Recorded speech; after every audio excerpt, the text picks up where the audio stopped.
இன்றைக்கும் கூட ஒரு காரியத்தை ஆண்டவர் நம்மளோடு என்னோடு கூட பகிர்ந்து கொண்டு இது திருச்சபைக்கு சொல்லப்பட வேண்டும் என்று சொல்லி நம்மளை உற்சாகப்படுத்துகிறதற்காக, இது ஒருவேளை இந்த செய்தி ஒருவேளை ரொம்ப கடினம் போல இருந்தாலும் கூட இதை ஏற்றுக்கொண்டு நாம் செயல்படுத்த வேண்டும் என்று நினைக்கும் பொழுது தேவன் நிச்சயமாய் நம்மளை செயல்படுத்த வைப்பார். இல்லையா?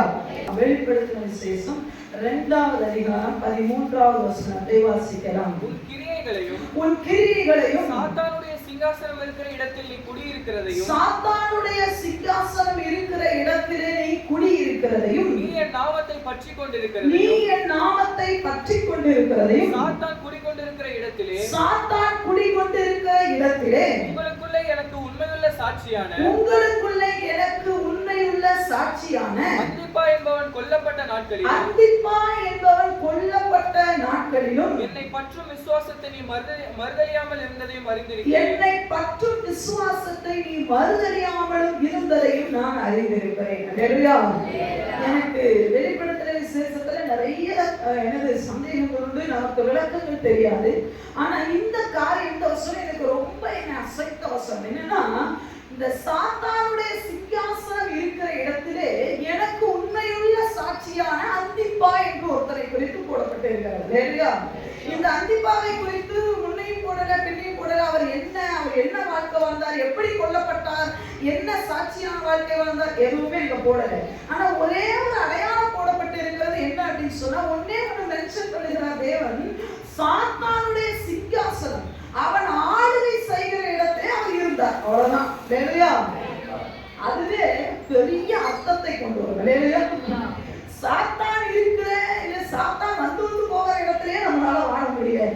சாத்தான் அங்கே குடிகொண்ட இடம். ஆமென். சாத்தானுடைய சிங்காசனம் வைக்கப்பட்ட இடத்திலே எனக்கு உண்மையா ஒருத்தன் வாழ்ந்தான், அவன் தான் அந்திப்பா என்று சொல்லி. இன்னைக்கு ஆண்டவர் இந்த செய்திகளோடு கூட சேலஞ்சா பேசுகிறார். என்னன்னா, இன்னைக்கு என்னால வாழவே முடியாது சிஸ்டர், என் சூழ்நிலை சரியில்லை, உங்களுக்கு தெரியுமா? என்னுடைய வேலை செய்கிற இடத்துல இருக்கிற டார்ச்சர் உங்களுக்கு தெரியுமா? இல்லை என்னுடைய குடும்பத்துடைய குறித்து தெரியுமா? என் குடும்பத்துல நான் சாட்சியா நிக்க முடியாது, என் குடும்பத்துல யாருமே ரட்சிக்கப்படல. அன்பு வாழ்வனே, அன்பு சகோதரியே, சகோதரி யாரா இருந்தாலும் தேவன் சொல்லுகிறார், சாத்தானுடைய சிங்காசனம் இருக்கிற இடத்திலே, சாத்தான் ஆளுகை செய்கிற இடத்திலே, முழுக்க சாத்தானுடைய தூதர்கள், சாத்தானுடைய வேலைக்காரர்கள், சாத்தானுடைய ராஜ்யம் ஆளுகை செய்கிற இடத்திலே ஒரு அந்திப்பா வாழ முடியும் என்று சொன்னால், உன்னுடைய குடும்ப சூழ்நிலையில் தேவனுக்காக வாழ முடியும். உன்னுடைய சூழ்நிலையில் உன்னால சாட்சியாக வாழ முடியும். உன்னுடைய வேலை ஸ்தலங்களிலே நான் ஒரு கிறிஸ்தவன் என்று உன்னாலே காட்ட முடியும். சொல்றேன், என்னோட சூழ்நிலை உங்களுக்கு தெரியாது சிஸ்டர். இல்லை அந்திப்பா சொல்லுவா, என் சூழ்நிலை ரொம்ப மோசம் கிடையாது. வேதத்துல நிறைய பேரை நான் இப்படி பார்க்க முடியும். சாத்தானுடைய சிங்காசனம் அப்படின்னா என்ன? சாத்தான் ஆளுகை செய்கிற ஒரு இடம், சாத்தான் உலாவுகிற இடம். அவனுடைய கண்ணுக்கு மறைவா இங்கே இருக்க முடியாது. அப்படிப்பட்ட இடத்திலேயே தேவனுக்கு உண்மையாய் ஒரு மனிதன் வாழ்ந்தானாம். உண்மையாவே ஆண்டவன் மாதட்டிக்கிறாங்க, அவர் அந்திப்பான்னு போட்டிருக்க. ஆண்மகன் தான். ஒரு திருச்சபையுடைய எழுப்புதல் எங்க இருக்கு தெரியுமா? ஆண் மக்களுக்குள்ள ஒரு எழுப்புதல் என்னைக்கு வருதோ அன்னைக்கு அந்த திருச்சபை மேல வரும். ஆண்கள் பாருங்க, எல்லா இடத்துலயும் பாருங்க பெண்கள் எழுப்புவாங்க. நல்ல எல்லா இடத்துலயும் பெண்கள் என்ன பண்ணுவாங்க? ஷைன் பண்ணுவாங்க. எல்லா ஜபத்துக்கு வருவாங்க.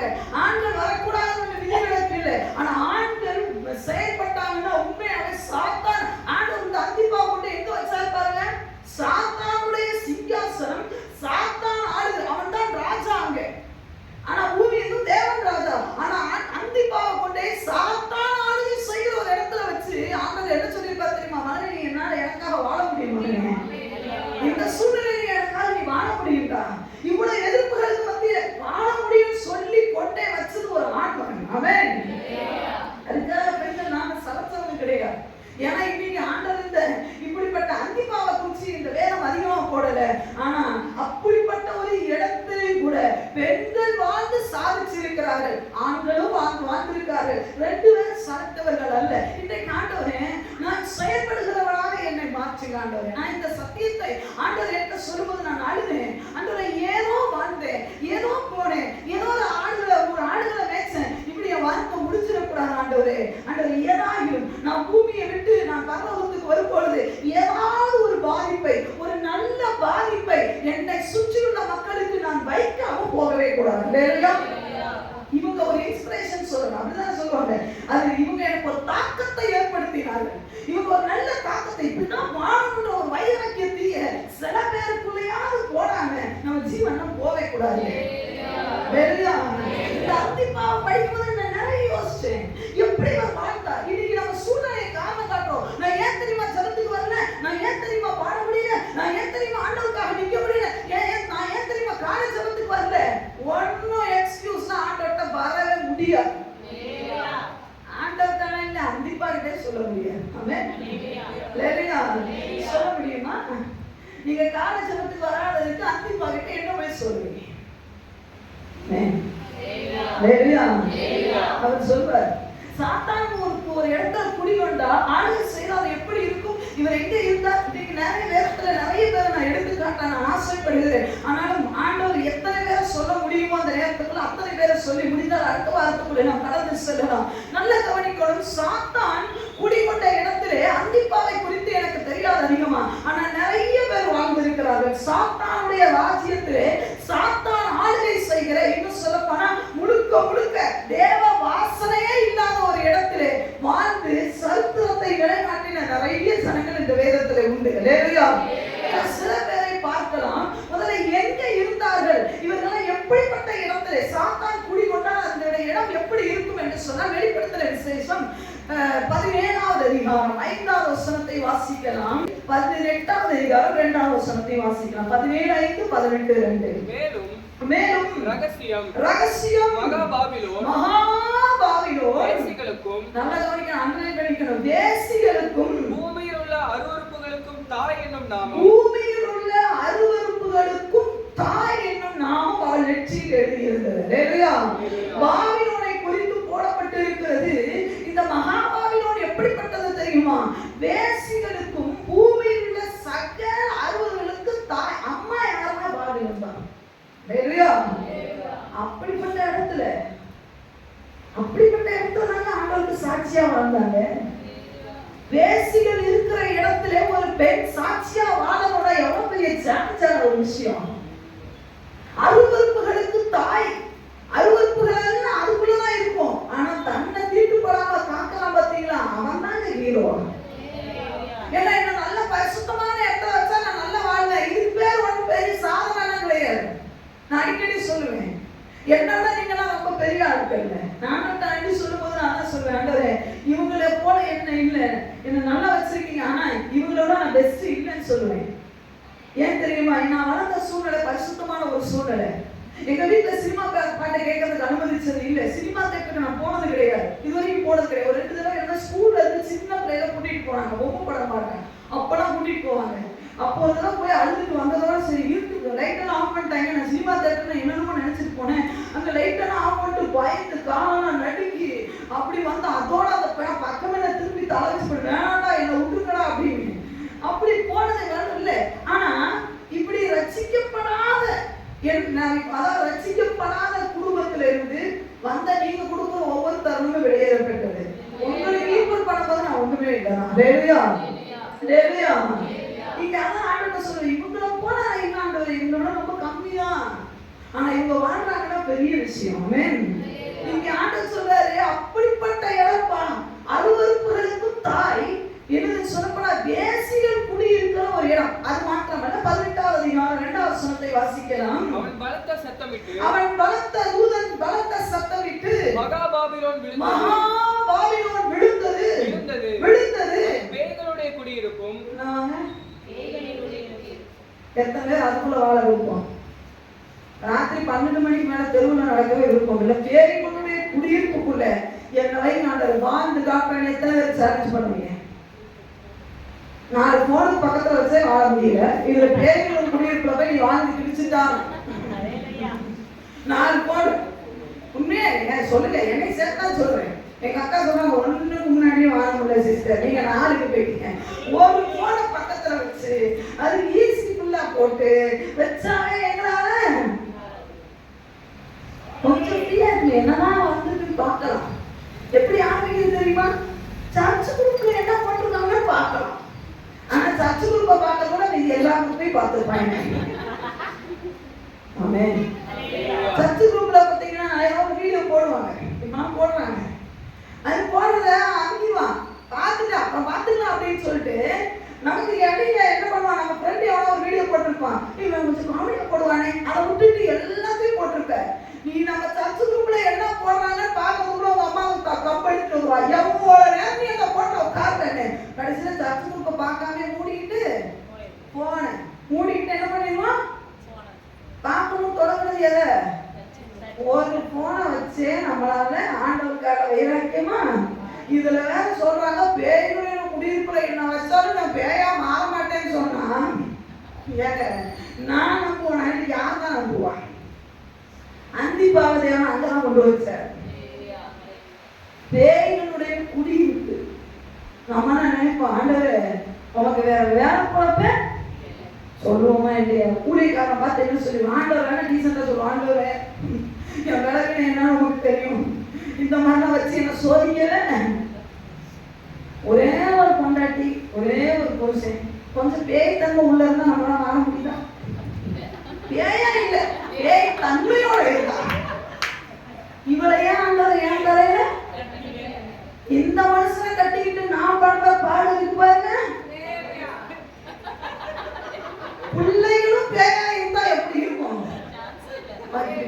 ஆண்டவரே எனக்கு உங்க என் சூழ்நிலை உங்களுக்கு நல்லாவே, என் புருஷனும் ஒரு பேய், என் பிள்ளையும் ஒரு பிசாசு, அதுக்குள்ள அந்த ஆகி செயல்படுது, இதுக்குள்ள இந்த ஆகி செயல்படுது, நான் எப்படி உங்களை தேட முடியும்? 40 தோத்திர ஆமைன்னு கப்புரை தெளிச்சு குப்புரை அடிச்சு படுத்துறது. இந்த பேய்களுடைய குடியிருப்பு அதுதான் சாத்தாவுடைய சிங்காசனம். அங்க அந்திப்பாக வச்சா உண்மையா வாழ்ந்தான். வெளிப்படுத்துற விசேஷம் தேவன் சொல்றார். ஆமென். தேவன் சொல்றார் எனக்கு உண்மையான சாட்சிப்பா. எப்பா இப்படி நிறைய சாட்சிகளை பரவத்துக்கு போனா கேட்கலாம். அல்லேலூயா. யாராவது சொன்னாங்க போனாதானே சிஸ்டர் நம்ம பார்த்துக்கலாம், போனீங்கன்னா பார்க்கலாம். அல்லேலூயா. என்னோட வந்தீங்கன்னா நான் போவேன், எனக்கு நம்பிக்கை. ஆமென். என்னோட வந்தீங்கன்னா நீங்க பார்க்கலாம். அல்லேலூயா. இப்போ அங்க பேய்களுடைய குடியிருப்பும் சகல அசுத்த ஆவிகளுடைய காவல் வீடும் அசுத்தமும் அருவருப்புமான சகலவித பறவைகளின் பாவிலும் அப்படிப்பட்ட இடம். ஃபுல்லா எங்க திரும்பினாலும் அசுத்தம், எந்த இடத்துல திரும்பினாலும் அசுத்தம். இது எப்படி இருக்கு தெரியுமா? சுத்தி சாக்கடை, நீ வெள்ளை ட்ரெஸ் போட்டுட்டு கரப்படாம நடக்கிறதுன்னு அர்த்தம். சுத்தி சாக்கடை, கரு சாக்கடை ஓடுது, ஆனா நீ அதுக்குள்ளதான் நடக்கணும். உன் வெள்ள வஸ்திரம், உன்னுடைய வஸ்திரம் அசுசிப்படுத்தாத சில பேர் சர்தையிலும் எனக்கு உண்டுன்னு சொல்லுகிறார். சர்தையில சில பேர் இருக்கா, நான் வஸ்திரத்தை அவன் அசுத்தப்படுத்தல. அப்படின்னா என்ன அர்த்தம்? வெள்ளை ட்ரெஸ் அழுக்கு போடாம நாளை இருந்து தோச்சு வச்சுக்கலாம். அப்படியா?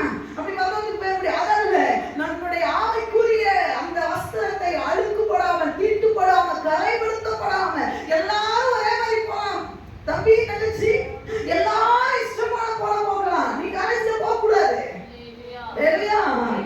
சர்ச்சுக்கு பைபிள் எடுத்துட்டு அவங்க மட்டும் கிறிஸ்தவ வாழ்க்கை அல்ல, உன் காலேஜ்லயே வாழ்ந்து காட்டுகிறது கிறிஸ்தவ வாழ்க்கை. நீ வேலை செய்யற இடத்துல நான் கிறிஸ்தவன், நான் இப்படிதான் இருப்பேன்னு காட்டுற பாத்தியா, அவன் தான் கிறிஸ்தவன். அங்க வேற என்னால அங்க உங்களுக்கு தெரியாத அந்த சூழ்நிலை வேற, என் குடும்பத்துல உங்களுக்கு தெரியாத ஒத்து போய் நான் அவன் சொன்னான். ஆண்டவர் சொல்லுவாரு அந்திப்பா பக்கத்துல நீ நிக்கவே முடியாது. அல்லேலூயா. அசுத்தங்கள் நிறைந்த இடத்திலே தன்னை பரிசுத்தமாய் காத்துக்கொண்ட ஒரு மனிதன். அல்லேலூயா. வேதத்திலே இன்னொரு சில பேரை நான் காட்ட விரும்புகிறேன். எஸ்ராவுடைய புத்தகம் 7வது அதிகாரம். எஸ்ராவை குறித்து உங்களுக்கு நல்லா தெரியும், ஆனாலும் கூட உங்களோடு கூட நான் பேச விரும்புகிறேன். எஸ்ராவுடைய புத்தகம் 7வது அதிகாரம் 6வது வசனத்தை வாசிக்கலாம். இந்த எஸ்ரா இஸ்ரவேலின் தேவனாகிய கர்த்தர் அருளிய மோசேயின் நியாயப்பிரமாணத்திலே தேறின வேதபாரகனாய் இருந்தான். லேவியா சொல்லணுமா? லேவியா. இந்த எஸ்ரா எங்க இருந்தா தெரியுமா? பாபிலோன்ல தான் இருந்தார். பாபிலோன்ல இருந்த அவருக்கு கொடுக்கப்பட்ட அடையாளம் என்ன தெரியுமா? இந்த எஸ்ரா, மறுபடியும் வாசிங்க தம்பி. இந்த எஸ்ரா இஸ்ரவேலின் தேவனாகிய கர்த்தர் அருளிய மோசேயின் நியாயப்பிரமாணத்திலே தேறிய வேதபாரகனாய் இருந்தார். தேர்ச்சி பெற்ற ஒரு வேதபாரகனாய் இருந்தார். ஐயா எஸ்ரா நீர் எங்க இருந்தீர்? வேசிகளின் குடியிருப்புல இருந்தேன். ஐயா எஸ்ரா நீர் எங்க இருந்தீங்க? சகல அசுத்தாவிகளின் காவல் வீட்டுக்குள்ள இருந்தேன். ஐயா எஸ்ரா நீர் எங்க இருந்தீங்க? பேய்களுடைய குடியிருப்புல இருந்தேன். ஆனா நீங்க எப்படி இருந்தீங்க? வேதத்துல தேறி போயிருந்தேன். வேதத்துல நியாயப்பிரமாணத்துல தேறி கரைச்சு குடிச்சவரா இருந்தாங்க. இன்னைக்கு நாம தான் கேட்கிறோமே, நான் தான் கேட்கிறேன், எத்தனை பேர் கிறிஸ்தவர்களா வீட்டுல பிறந்தோம்? நம்ம ஆளுகளுக்கு ஆதியாகமத்திலிருந்து வெளிப்படுத்துற விஷயத்துல ஆரம்பத்துல மனப்பாடமா சொல்லுங்க பார்க்கலாம் தெரியாது. ஆனா பெற்றோர் கிறிஸ்தவர்கள், போற சபை நல்ல கிறிஸ்தவ சபை, வெள்ளை வெள்ளை போற சபை தான். யோசனை என்ன? அதனால என்ன பிரயோஜனம்? ஆனா கேளு, சங்கீதத்தை ஒண்ண சொல்ல தெரியாது, வேதத்துல ஒரு காரியத்தை எடுத்து பேச சொல்ல தெரியாது, என்ன இன்னைக்கு சத்தியம் தெரியாது, கர்த்தருடைய அருமையே தெரியாது. எஸ்ரா அப்படி இல்லைங்க, பேய்களுடைய குடியிருப்புல தான் இருந்தாரு, விபச்ச வேசிகளுடைய காவல் வீட்டிலே அங்க இருக்கிற இடத்துல தான் இருந்தாரு. ஆனா நான் நினைக்கிறேன், எப்படி ஒரு தேடி இருப்பாரு? வேதத்தை சும்மா கரைச்சு குடிச்சாங்க. வேதத்துல டவுட்டே இல்லை அவருக்கு. நியாயப்பிரமாண புத்தகம், இன்னும் சொல்ல போனா நியாயப்பிரமாண புத்தகம் ரொம்ப கஷ்டமான ஒரு புத்தகம். எத்தனை பேருக்கு லேவியராகமம் ரொம்ப ஈஸி சொல்லுங்க? லேவியராகமத்துல போட்டி வச்சா எத்தனை பேர் படிப்பீங்க? நான் வர மாட்டேன். ஏன்னா தகனபடி நான் போடுவாங்க, சர்வாங்க தகனபடி, பாவ நிவாரணபடி, அப்புறம் குற்ற நிவாரணபடி, அப்புறம் அந்த பண்டிகை இந்த பண்டிகை இப்படி பண்ண, அதனால பலி, அந்த பலியில அந்த காலையை இப்படி வெட்டணும் அப்படி வெட்டணும், உங்கிக்காய் அந்த எந்த காய் எல்லா கை வரும். நம்ம நினைப்போம், எனக்கு லேவியராகமத்தை விட்டு நீ வேற எந்த புத்தகத்துல பட்டி வச்சாலும் நானு லேவியராகமத்தை வச்சா நான் வரமாட்டேன். ஆனா எஸ்ரா லேவியராகமத்திலையும் தேறின வேதபாரகனாய் இருந்தான். சமாதான பலி எப்படி செலுத்தணும் அவனுக்கு தெரியும், குற்ற நிவாரண பலி எப்படி செலுத்தணும் எஸ்ராவுக்கு தெரியும். அப்படின்னா என்ன? ரோட்ல இவர் உட்கார்ந்துருப்பார். ஒருவேளை நான் நினைக்கிறேன், இவருடைய வீடு பாபிலோன்ல தான் இருந்தது, இவர் சிறை விட்டுப்பட்டு போயிருந்தார், அங்கதான் இவர் பிறந்திருக்கலாம். ஒருவேளை அங்க போனாரா பிறந்தாரான்னு எனக்கு தெரியாது. அது ஆராய்ச்சியாளர்களை நீங்க போய் பாத்தீங்கன்னா தெரியும்னு நினைச்சா போய் ஆராய்ச்சி பண்ணுங்க. பாயிண்ட்டுக்கு ஒரு வைப்பார். எஸ்ரா வீட்டுல உட்கார்ந்துருக்கிறார். வாயிலாம் வேசிகளுடைய குடியிருப்பு தானே, அங்க எல்லாம் வேசியா போவாங்க. நம்மால் என்ன பண்ணுவோம் தெரியுமா? சொன்னோம், நான் எங்க போற இடம் எப்படி சிஸ்டர் தெரியுமா? எல்லாம் ஜோடி ஜோடியா போகுது, என்னையும் நான் ஜோடி கூப்பிடுது. எஸ்ராவையும் கூப்பிட்டுருப்பாங்க. ஆனா எஸ்ரா இந்த வேதத்துல எல்லாரும் என்ன தெரியுமா சொல்லிருப்பாங்க? இவனுக்கு பைபிளை விட்டா வேற வேலை பழப்பே இல்லையா, பைத்தியம் ஆயிட்டாயா? ஆமா, நீ காதலுக்கு பைத்தியம், நான் பைபிளுக்கு பைத்தியம். நீ பிசாசுக்கு பைத்தியம், நான் இயேசுக்கு பைத்தியம். ஐயா, பிசாசுக்கு பைத்தியமா இருக்கிறவனே அப்படி போகும்போது இயேசுக்கு பைத்தியமா இருக்கா? நான் எப்படினாலும் போறாங்க. இந்த பைபிளை நெச்சோட அடிச்சுட்டு போல இந்த மேட்சை எங்கெல்லாம் குத்திட்டு போறாங்க. உடனே தில்லு இருந்தா குத்திட்டு போ. வேற இடத்துல இயேசுவை நேசிக்கிற தில்லு இருந்தா குத்து. தில்லு இருக்கு. நம்ம அப்படி கிடையாது. நம்மளை நக்கல் அடிமா, நம்மளை கேவலமா பேசுவான், என்ன பிரயோஜனம்? பரவாயில்ல, ஒன்ன மேன்மையா பார்த்துருக்கிறத தெரிஞ்சா ஒண்ணு இல்லைங்க, 4 பேட்ச் குத்திட்டு போவேன். ஆமென். அது ஏன் சொத்த உரிமை? ஆமென். ஹalleluya. நமக்கு அப்படி கிடையாது. அது உங்களுக்கு தெரியாது. இந்த அக்கா தேவிகா படிச்சுதானே +2 தாண்டல, அதனால அவ ஆவும் கத்துவா. இல்ல நான் ஆவும் கத்துல பேசுறது ஆவியானவர். ஹalleluya. அங்கதான் எஸ்ரா இருந்தார், ஃபுல்லா பைபிள். அதனால ஆண்டவர் மறுபடியும் எஸ்ரா தேவாலயத்தை கட்டுறதுக்கு பெரிய டீம் வச்சுங்க. ஆனா அங்க உள்ளவருக்கு கரெக்டா லீட் பண்ணி நடத்தணும்னா ஒரு எஸ்ரா தேவனு ராஜாவா இருக்கிறார். எப்ப எஸ்ரா நீ யார் தெரியுமா? யார் சொல்றா தெரியுமா? பாபிலோன் ராஜாவுக்கு தெரியுது. இவன் ஒரேடியா நம்மளை குறிச்சு ராஜாவுக்கு தெரியும். நம்ம அப்படி தெரியும், என்னை குறிச்சு ராஜாவுக்கு தெரியுங்க. ராஜாவுடைய பார்வை என் மேல படணும். எதுக்கு? 1000 மகளிர் ஒரு கிடைக்கல. ஆமாவா இல்லையா? எனக்கு அந்த எம்எல்ஏ பார்வை கிடைச்சிடணும். எதுக்கு கிடைக்கணும்? எதுக்கு பிரதர் கிடைக்கணும்? வீடு கட்ட போறேன். கலைஞர் காப்பீடு திட்டத்துல வீடா என்ன கிடைக்குது? மோடி திட்டத்துல எனக்கு ஒரு வீடு கிடைக்கணும், அதனால வீடு கட்டணும். அதனால அந்த பார்வை. எஸ்ரா அந்த பார்வையெல்லாம் கிடையாது. எஸ்ரா ராஜா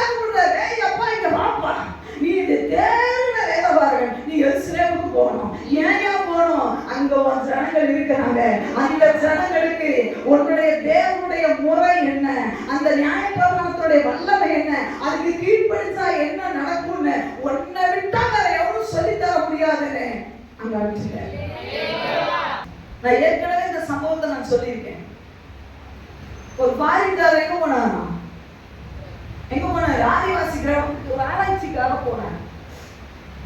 ஆராய்ச்சிக்காக போகும்போது அந்த ஆதிவாசியில ஒருத்தர் என்ன பண்ணாரா, பைபிளை நெஞ்சோட அணைச்சு வச்சுட்டு இருந்தாங்க. இந்த பாரிங்ல உள்ள ஒரு ஆராய்ச்சி பண்றவங்க போய் இறங்கணுன்னே அவனை மேலே எங்கேயும் பார்த்துட்டு, டேய் உதவாக்கார ஒண்ணுக்குமே யூஸ் ஆகாத ஒரு புஸ்தகம் நாங்க தூக்கி போட்டது இல்லை, நீ எடுத்து வச்சிருக்க அப்படின்னா. அந்த ஆதிவாசி ஒண்ணுமே சொல்லலை. அவரை கையை பிடிச்சி ஒரு மேல மலைக்கு மேல கொண்டு போனான். போற வரைக்கும் ஒன்றும் இல்லை, நம்ம மேல ஏற பயம் அடிச்சு போச்சு. ஏன்னா ஆதிவாசி இல்லை, எல்லாத்தையும் அவனை செஞ்சிடக்கூடாதுல்ல. மலைக்கு மேல கொண்டு போயாச்சு. மேல இருந்து கொஞ்சம் கீழே எட்டி பாருங்க சாமின்னா ஆதிவாசி. நம்ம எட்டி பார்த்தா பாருங்க, எட்டி பார்த்தா வெள்ளவெள்ளையா கிடந்தது, எலும்பா கிடந்தது. ஒரு நிமிஷம் கீழே அடிச்சுக்கிச்சு, தள்ளி விட போறான் போல தெரியுது. ஏப்பா என்னப்பா இதெல்லாம் பயங்கரமா இருக்கு, பயமா இருக்கு அப்படின்னு போது சொன்னா ஆதிவாசி சொன்னா, டேய் நான் யார் தெரியுமா, நரமாமிசம் சாப்பிடுறாரு. நாங்கள யாரு, மனுஷனை கொண்டு தின்றாளு. நீ சொன்னிய உதவாரக்கார புஸ்தகம் சொல்லி இந்த பைபிள் மட்டும் எங்க கிராமத்துக்குள்ள வரலைன்னா நீ இன்னைக்கு என் பைபிள்ல போயிருப்ப. இந்த பைபிள் வந்தனால நீ இன்னைக்கு உயிரோட இருக்காங்க. அப்படிப்பட்ட ஆதிவாசிகளை தொட்டு ரசித்த இந்த புஸ்தகத்தை என்ன முக்கியத்துவம் கொடுக்குறீங்க? சொமனாங்கள் படி ஆண்டவரே ப்ளீஸ் லார்ட், ஆண்டவரே உங்களை வேதனைப்படுத்துறதுக்கு நன்றி. உள்ள உடைக்கப்படட்டும். சில பேருடைய உள்ளம் இப்பதான் ஆரம்பிச்சிருக்கீங்க. பரவாயில்ல, உடைக்கப்படட்டும் ஆண்டவரே. ப்ளீஸ் ஆண்டவரே, சாரிப்பா, எனக்கு எவ்வளவோ செஞ்சீங்க ஆண்டவரே, எவ்வளவோ செஞ்சீங்க ஆண்டவரே. ஆண்டவரே நான் நன்றியோடு இருக்கேன், எனக்கு உதவி செய்யுங்க ஆண்டவரே. ப்ளீஸ் ஆண்டவரே, நான் இனி ஆண்டவரே எல்லாத்திலையும் ஏதோ ஒண்ணுல அல்ல, இதை நான் சொல்லிட்டு இருக்கும்போது நிறைய விஷயங்களை தேவனோட குறைய காட்டுகிறார். உன்னால கால ஜெபத்துக்கு வர முடியும், ஆனா சொல்லி உனக்குள்ள ஒரு நிர்விசாரம், உனக்குள்ள ஒரு துணிகரம். ஆண்டவர் சொல்லுகிறார், துணிகரமா இருக்கிறவனை பயன்படுத்தவே முடியாது. ஆண்டவர் கதறி கதையோட கூப்பிடுகிறார். காலையில ஜெபத்துக்கு எத்தனாவது நாள் நடந்துட்டு இருக்கு கூட நாங்க எழுதுறோம். பரவாயில்லை, ஏன் எழுதாது? கடைசி கால திருச்சியோன் திருச்சபையில 1140வது நாள் ஜெபம் நடந்துட்டு இருக்கு. நானே எழுதுவேன்னா 5வது வருஷம் நடந்துட்டு இருக்கு. அதுல இவன் தான் ஜோபண்ணா, இவங்க எல்லாம் கலந்து கொண்டாங்க. பரலோகத்துல பேர் எழுதுது. சிஸ்டர்ஸ், பிரதர்ஸ், அன்பு தம்பி தங்கச்சி, உன் பேர் எழுதப்படணும்னா உட்கார எனக்கு உதவி செய்யுங்க. ஏன் தெரியுமா? என் தேவன் இந்த திருச்சபையில இருக்கிற எல்லாரையும் வசதியானவர்களாக வைத்திருக்கிறார். எல்லா இடத்திலையும் டச்சுபாடு உண்டு, எல்லா இடத்திலையும் பைக் உண்டு, எல்லா இடத்திலையும் என்ன உண்டு, சைக்கிள் உண்டு, எல்லா இடத்திலையும் நல்ல வாகனம் உண்டு. நீ வர முடியும், ஆனா வர மனசிலே வர நிர்விசாரம், வரதுக்கு என்ன தெரியுமா, துணிகரம். வரலைன்னா என்ன பண்ணிடுவான்? இல்ல அதெல்லாம் என்னிடத்துல எடுத்து கொடுங்க ஆண்டவரே. ஆண்டவரே ப்ளீஸ் ஆண்டவரே, என்னை ஒப்பு கொடுக்கிறேன் ஆண்டவரே, என்னை ஒப்பு கொடுக்கிறேன் ஆண்டவரே. உன் கண்ணீர் தேவன் பார்த்து கொண்டே இருக்கிறான். தீர்மானங்கள் தோற்காவணும் ஆண்டவரே, காத்துக்கொள்ள உதவி செய்ய ஆண்டவரே. கேளுங்க ஆண்டவரே, நான் தீர்மானம் தோற்காவணும் ஆண்டவரே, நான் தீர்மானம் எடுக்கிறேன் டாடி. நீ முடிக்கிறதுக்குள்ளே ஆண்டவர் சொல்வாரு, எனக்கு தெரியும் நீ தீர்மானம் எடுத்து திருப்பி தோற்கிற மாட்டேன், ஆனா இன்னைக்கு ஒரு புதுசு தீர்மானம் விட நீ ஜெயிக்க உடனே நான் வைக்க முடியும். பல தடவை எடுத்து நான் தூக்கி விடுகிறேன். பரவாயில்ல, பைபிள்ல தூக்கி விடுந்தாலும் பரவாயில்ல, எடுத்து மறுபடியும் தூக்க கலக்க முடிச்சதுக்கு அப்புறம் எடுத்து வை. பைபிளை எடுத்தா எனக்கு தூக்க பரவாயில்ல, ஆண்டவர் சொல்ல மறுபடியும் நீ தூக்கி பைபிளை உழுவு, திருப்பி தட்டி தூக்க தேவன் நல்லவராக இருக்கிறார். ஆனா திறக்கிறதுக்கு நீங்க மறந்துடக்கூடாது, திறக்க நீங்க மறந்துடக்கூடாது. ஆண்டவரே என்னை ஒப்பு கொடுக்கிறேன் ஆண்டவரே, எனக்கு நல்ல வாய்ப்புகளை தந்திருக்கிறீங்க, நல்ல ஆண்டவரையோட பேசுறீங்க. மறுபடியும் தேவன் சொல்லுகிறார், 13 நாள் இனி உபவாச ஜெபம் இருக்கேன், எனக்கு கலந்து கொள்ள உதவி செய்யுங்க ஆண்டவரே, என்ன கலந்து கொள்ள உதவி செய்ய. தேவன் பேசுவார், உங்களோடு கூட பேசுவார். எத்தனை நாள் கலந்து கொள்ளணும் தேவன் சொல்றாரு, அத்தனை நாள் நம்ம கலந்து கொள்ளணும், கட்டாயம் கலந்து கொள்ளணும். ஆண்டவரே நீ உதவி செய்யுங்கப்பா என்று சொல்லி நாம் ஜெபித்து முடிக்கலாம். தேவன் உதவி செய்வார். அன்பின் பரலோக பிதாவே, ஆண்டவரே இந்த நாள் ஆண்டவரே அப்பா எங்களை ஒப்பு கொடுக்கிறோம் ஆண்டவரே. அந்த உண்மையாகவே நாங்கள் தலை நிமிர்ந்து முன்னாடி நிற்க வெட்கப்பட்டு இங்கே நிற்கிறோம் ஆண்டவரே. நெகேமியா சொன்னது போல நீங்கள் எங்களுக்கு எல்லாம் நன்மையா செய்தீங்க ஆண்டவரே. ஆனா உங்களிடத்துல நாங்கள் இன்னொரு வேண்டுதல் வைக்கிறதுக்கு ஆண்டவரே நாங்கள் துணியை அந்த அளவுக்கு ஆண்டவரே எங்களுக்கு நீங்க நல்லா செய்திருக்கிறீங்க. நாங்களும் தீமையான காரியங்களை நடப்பித்து இன்னைக்கு உங்க முன்னாடி நின்றுக்கிறோம் ஆண்டவரே. ஆண்டவரே எங்களை மன்னிங்க ஆண்டவரே. இதுல விசேஷம் என்னன்னா, இன்றைக்கு வராதவர்களை விட நாங்க பாக்கியசாலிகள் ஆண்டவரே. எங்களை கொண்டு வந்து அன்பாய் ஆண்டவரை சொல்லி எங்களை திருத்தி நாங்க பண்ணினது தவறு என்று சொல்லி நாங்க எந்த அளவுக்கு ஏற்றுக்கொண்டோம் என்பது தெரியல. ஆனா எங்களோட பேசுறீங்க ஆண்டவரே. எங்களுடைய ஏற்றுக்கொள்ளக்கூடிய பக்குவம் என்ன என்பது உங்களுக்கு தெரியும் ஆண்டவரே. அந்த அளவுல எங்களோட பேசுறீங்க. எங்க உள்ள உழைக்கப்பட்டுச்சு. சில தீர்மானங்கள் எடுக்க உதவி செய்த தேவனுக்கு நன்றி அப்பா. அந்த தீர்மானங்கள் தோற்று போகாதபடிக்கு நாங்க ஜெயத்தோட ஆண்டவரே உமக்கு சுத்தமான வருகை தாமதமான புதிய வருடத்துக்குள்ளே கிறிஸ்துமஸ் ஆராதனையில சந்தோஷமாய் ஆண்டவரே. அப்பதான் நாங்க புது ட்ரெஸ் போடணும் ஆண்டவரே. அப்பதான் நாங்க கொண்டாடணும். ஏன் தெரியும் ஆண்டவரே, எங்களுக்கு பிறந்தவருடைய மேன்மையை நாங்க அறியாமலேயே ஆண்டவரே இதுக்குள்ள போயிடக்கூடாது ஆண்டவரே. அப்படிப்பட்ட கிருபைகளை இந்த உலாவ இடத்துல நீ எனக்கு பிரியமான மகன் என்று சொல்லி நீங்க சொல்லணும்ப்பா. அப்படிப்பட்ட ஒரு வாழ்க்கை வாழ திருச்சபையார் உதவி செய்கிறார்கள். உங்க கரத்துல தருகிறேன். ஒப்பு கொடுத்த ஆட்கள், உடைக்கப்பட்ட ஆட்கள் உங்களுக்கு நல்லா தெரியும். ஒவ்வொருடைய உள்ளத்திலையும் இந்த வார்த்தை குடிச்சுட்டே இருக்கட்டும். இங்க இருந்து போனாலும் விடாதீங்கப்பா. இங்க இருந்து போனாலும் ஆண்டவரே, ஆவியானவரை உங்களை நான் இவங்களோட அனுப்புகிறேன் ஆண்டவரே. நீங்க விடாதீங்க ஆண்டவரே. இவங்க போனை எடுக்கும் போது நான் அந்த ஞாபகம் வரட்டு ஆண்டவரே. என் மகனை நீ என் பைபிளை எடுக்கலன்னு சொல்லி நீங்க பேசுங்க ஆண்டவரே. உன்னை அழகா உருவாக்குறது நான் அல்லவா? உன்னை ஒரு அந்தஸ்துல கொண்டு வந்தது நான் அல்லவா? நீங்க பேசுங்கப்பா. நீங்க பேசுனீங்கன்னா நாங்க திருந்துவோம் ஆண்டவரே. எங்களுக்கு வாய்ப்புகள் உண்டு. நீங்க பேசுனீங்கன்னா நாங்க மாறுவோம் ஆண்டவரே. கட்டாயம் மாறுவோம் ஆண்டவரே. நாங்க எல்லாம் இந்த திருச்சபை ஜெயமுள்ள ஒரு திருச்சபையை காணப்பட உதவி செய்யும். பெரிய காரியங்களை செய்யும் எப்போது மாற்ற வழி நடத்துங்க. இயேசு கிறிஸ்துவின் மூலம் ஜெபிக்கிறோம் எங்கள் ஜீவனுள்ள அன்பின் பரலோக பிதாவே. ஆமென்.